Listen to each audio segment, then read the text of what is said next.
हिंदुस्तान में रह करके अगर कोई पाकिस्तान या हमारे दुश्मन देश की बात करता है तो हमारे लिए बहुत ही शर्मनाक बात है। अखिलेश यादव जी वैसे तो बहुत बड़ी बड़ी बातें करते हैं, बहुत लंबे लंबे डायलॉग देते हैं, काम बोलता है, ये बोलता है, वो बोलता है। समाजवादी पार्टी का कार्यकर्ता क्या बोलता है इस बात को सुनना चाहिए कम से कम। मैं अखिलेश यादव से मांग करता हूँ कि उस कार्यकर्ता की सदस्यता को आजीवन के लिए समाजवादी पार्टी से खत्म होना चाहिए और वो न कोई भी चुनाव में वो वोट डाल सके और न कोई चुनाव कभी भी लड़ सके, ऐसी भी अखिलेश यादव से मांग है। वही तो सपा के महानगर के अध्यक्ष भी थे मौके पर, लेकिन किसी भी कार्यकर्ता द्वारा रोकने की कोशिश नहीं की गई। ये विकृत मानसिकता के लोग हैं। समाजवादी पार्टी की विचारधारा क्या है, अलगाववाद की उनकी नीति रही है, दृष्टिकोण उनका बहुत खराब रहा है। ये बात आप लोग भी जानते हैं, हम लोग भी जानते हैं। लखनऊ में एटीएस द्वारा बड़ी कार्रवाई की गई है, 2 संदिग्धों को पकड़ा गया है, लेकिन यूपी के पूर्व मंत्री अखिलेश यादव ने कहा है कि मुझे यूपी पुलिस का भरोसा नहीं है, ना बीजेपी के लोगों पर। देखिए, एटीएस के आतंकवादियों को अगर एटीएस वाले नहीं पकड़ते आतंकवादियों को, तो आज एक बहुत बड़ी दुर्घटना जो कि 15 अगस्त आने वाला है हिंदुस्तान के अंदर अंजाम दी जाती।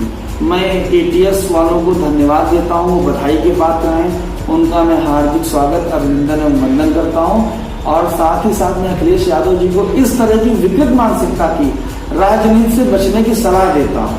वो बीजेपी पर विश्वास क्यों करेंगे जब वो समाजवादी पार्टी के आदमी हैं, उनकी सोच अलग है, उनकी विचारधारा अलग है, अलगाववाद की विचारधारा है उनकी। लेकिन वोट की राजनीति में तो देश का सौदा न करें। मैं ऐसे लोगों की राजनीति के लिए उनसे निवेदन करता हूँ कि राजनीति करने के लिए देश का सौदा न करें, देश को बेचने का काम न करें। यूपी तजर्बाइश के विधानसभा चुनाव के लिए कैसे देख रहे हैं? देखिए, उत्तर प्रदेश का जो 2022 का चुनाव होने वाला है, ये कोविड-19 के बाद जो है विधानसभा का या लोकसभा का पहला चुनाव है विधानसभा का। और आप लोग जानते हैं कि कोविड के बाद एक अमेरिका का चुनाव हुआ जिसको डोनाल्ड ट्रंप हार गए, जबकि डोनाल्ड ट्रंप ने अमेरिका में अच्छा कार्य किया था। और अगर इंडिया की बात की जाए तो माननीय मोदी जी और योगी जी की लोकप्रियता लगातार बढ़ती जा रही है। इस लोकप्रियता का सबूत आपको 2022 के उत्तर प्रदेश के चुनाव में, जब हमारे परम पूजनीय हरदिल अजीज, हम सभी के नेता, जिले के नेता, उत्तर प्रदेश के नेता, देश के नेता और विश्व भर के हिंदुओं के नेता पूज्य चरण योगी आदित्यनाथ जी पूर्ण बहुमत की सरकार बना करके मोदी जी को रिटर्न गिफ्ट देंगे, तब मोदी जी की लोकप्रियता में और चांद लगने का कार्य होगा। प्रियंका गांधी को लेकर क्या कहेंगे? वो 2022 चुनाव को लेकर लगातार यूपी में दौरा कर रही है, इस बार भी वो यूपी में दौरा करने के लिए आई हैं और लोगों से मिल रही है, इस पर क्या कहेंगे? देखिए, बहुत कुछ कहने लायक तो कांग्रेस पर है नहीं, आप लोग भी जान रहे हैं, उसका भी अस्तित्व नहीं बचा है समाज में। रही बात प्रियंका गांधी की, तो कांग्रेस से टाइटैनिक जहाज है डूबता हुआ, जिसपे प्रियंका गांधी सवार है।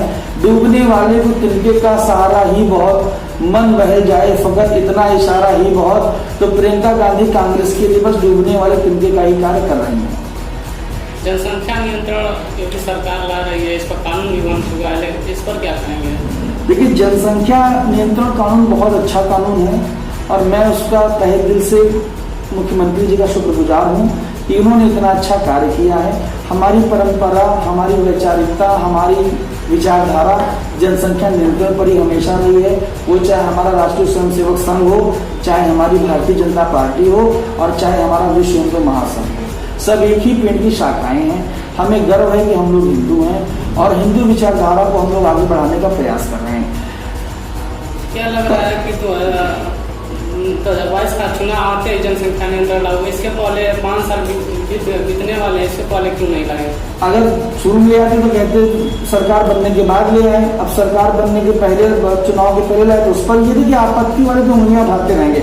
लेकिन मैं सरकार से 2 मांगे करता हूँ कि इसको और प्रभावी बनाया जाए। मैं 8 बिंदुओं को पढ़कर आपको बताता हूँ कि इन बिंदुओं को जनसंख्या नियंत्रण कानून में जोड़ने की आवश्यकता है, जिससे ये और प्रभावी बन सकेगा। पहला है, जिन माता पिता के 2 से ज्यादा संतानें हैं उन्हें लोकसभा और विधानसभा चुनाव लड़ने की इजाजत नहीं मिलनी चाहिए। नंबर 2 पॉइंट है, राष्ट्रपति, उपराष्ट्रपति, राज्यपाल, उपराज्यपाल व विभिन्न आयोगों एवं परिषदों में अध्यक्ष व सदस्य का नियुक्तिकरण उन लोगों का न किया जाए।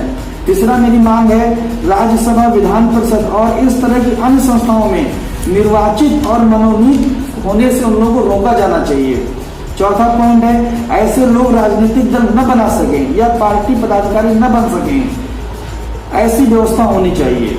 पांचवा पॉइंट है मेरा, ज्यादा बच्चों वाले परिवार कोई संस्था, एनजीओ, यूनियन या कोऑपरेटिव सोसाइटी नहीं बना सकें, ऐसी व्यवस्था होनी चाहिए। छठा पॉइंट है, 2 से अधिक बच्चों के माता पिता को ठेका, राशन की दुकान, शस्त्र का लाइसेंस, विभिन्न विभागों में निर्माण कार्य हेतु लाइसेंस नहीं दिया जाना चाहिए। नंबर 7वां पॉइंट है, ऐसे लोगों को व्यापारिक, औद्योगिक एवं कंपनियों में लाइसेंस नहीं दिया जाना चाहिए। मेरा 8वां पॉइंट है, धार्मिक यात्राओं पर मिलने वाली छूट बंद हो जानी चाहिए। मैं देश के यशस्वी प्रधानमंत्री और अपने युवा मुख्यमंत्री दोनों लोगों से निवेदन करता हूं कि इन 8 पॉइंटों को जोड़ करके जनसंख्या नियंत्रण कानून को और प्रभावी बनाने का कार्य किया जाए, इतना प्रभावी हो कि लोग उसको तोड़ने से डरें। हिंदुस्तान की अगर जनसंख्या नियंत्रित नहीं हुई तो भुखमरी की कगार पे देश को पहुंचने में बहुत समय नहीं लगेगा। यहाँ कोई सरकारी योजना इसलिए लागू नहीं हो पाती है अच्छे तरीके से क्योंकि जनसंख्या इतनी ज्यादा है।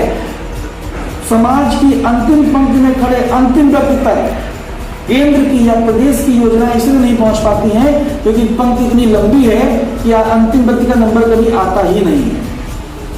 बनारस में प्रधानमंत्री मोदी और सीएम योगी द्वारा दौरा किया गया है, बड़े लोकार्पण किए गए योजनाओं को, इस पर क्या? मैं था काशी में उस दिन, मैंने देखा भी और मुझे बहुत प्रसन्नता होती है जब कोई देश का प्रधानमंत्री आकर के अपने संसदीय क्षेत्र में, हालांकि उनका तो पूरा देशी संसदीय क्षेत्र में मान के चलता हूँ, लेकिन काशी के पुनरुद्धार के लिए, काशी के विकास के लिए कार्य करता है। काशी सैकड़ों साल से उपेक्षित पड़ी रही, काशी किसी ऐसे नेता का इंतजार कर रही थी जो काशी को विशेष दृष्टिकोण से देखे, जो माननीय मोदी जी के द्वारा किया जा रहा है। हम लोगों ने काशी में जो कॉरिडोर विश्वनाथ जी का बन रहा है उसका भी दौरा किया, बहुत ही भव्य रूप से बन रहा है और मैं उम्मीद करता हूँ कि आने वाले कुछ सालों के अंदर काशी आपको अद्भुत तो है ही, प्यारी तो है ही, न्यारी भी है, उसमें कुछ और चीजें आपको देखने को मिलेगी।